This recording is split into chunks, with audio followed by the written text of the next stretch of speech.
So, we all know that AMD has been getting better and better over the last few years. On the graphics side, Nvidia was never shy about commenting, or more like roasting, AMD on their progress. But in the CPU side, we haven't heard much from Intel until now. What's up guys, I'm Snows and this is your boot sequence.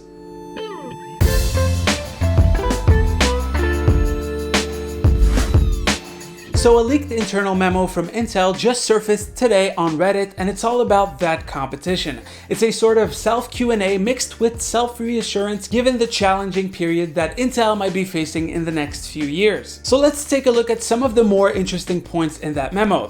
Intel says that their 9th gen core processors are likely to still beat AMD's offerings on lightly threaded productivity and gaming while losing on multi-threaded and content creation workloads. Well, if any of the benchmarks that have leaked are to be believed, I think Intel might be sugarcoating it. On a single core basis, Intel might still beat AMD, but only by a sliver. As for the lightly threaded workloads, it's still multi-threaded, meaning AMD will probably have the upper hand here. And even if Intel beats AMD in that category, we still have to look at the price. Here's what Intel had to say about that.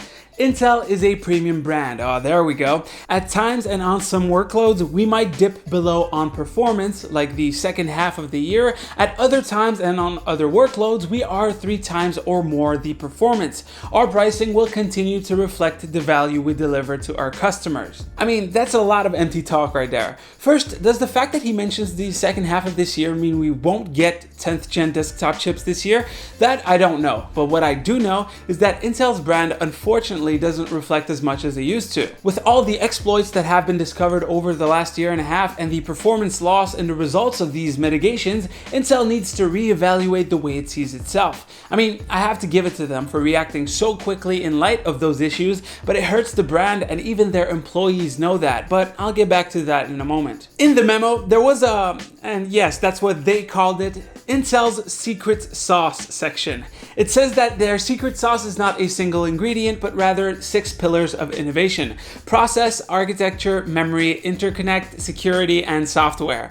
Now, besides memory, since AMD doesn't really have anything compared to, let's say, Intel's 3DX Point or whatever, I believe AMD has all of those. I mean, even Nvidia has all of those except for memory. That's a pretty weak sauce, Intel. I would not put that on my fries. Anyways, I will of course link the whole memo down below so you can check it out for yourself, because there's a lot more and it's very interesting to read. But let's take a look at what the employees had to say, since some of those responses were also leaked. John says AMD is on fire, especially given its size. They continually squeak out new products with less people and have leapfrogged our hardware several times in the past.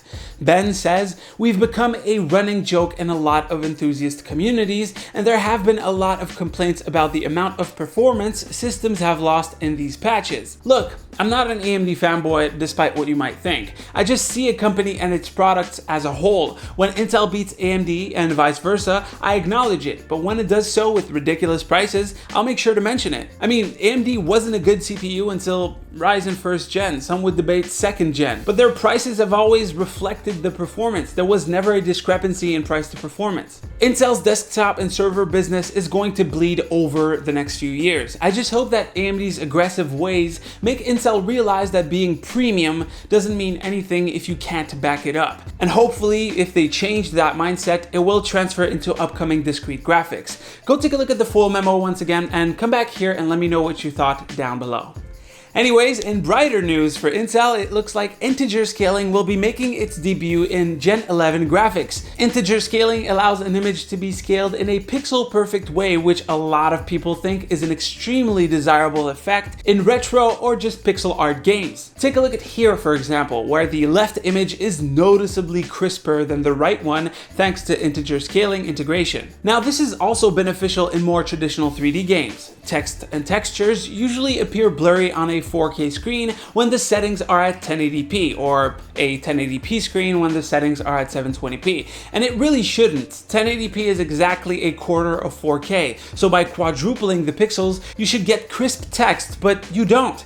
AMD, Nvidia, and Intel never supported the technology, but that is about to change. Well, for Intel at least. The only issue is that Intel will only integrate it into Gen 11 graphics and beyond. So So no dice for anyone who has an Intel iGP right now. You'll kind of have to wait for discrete Intel GPUs or to buy a CPU with integrated graphics, but then you'd buy a discrete graphics card, so yeah, doesn't make sense. It's a bit of a mystery why integer scaling never made it into newer GPUs or why it never was a focus for Nvidia, AMD, or Intel. It would honestly be so useful. Let's say you have a weak GPU, but you want to play your game on your 4K TV or monitor, but your GPU is barely able to make it to 50 FPS. By setting the game at 1080p and scaling by integer, you would be able to get higher FPS and you won't be puzzled as to why everything looks so blurry, and of course, retro games would look absolutely beautiful. I get that there would be a slight performance hit, but it would still perform better than running the game at 4K natively. Anyways, good on you Intel, I just hope that the red and green team will follow.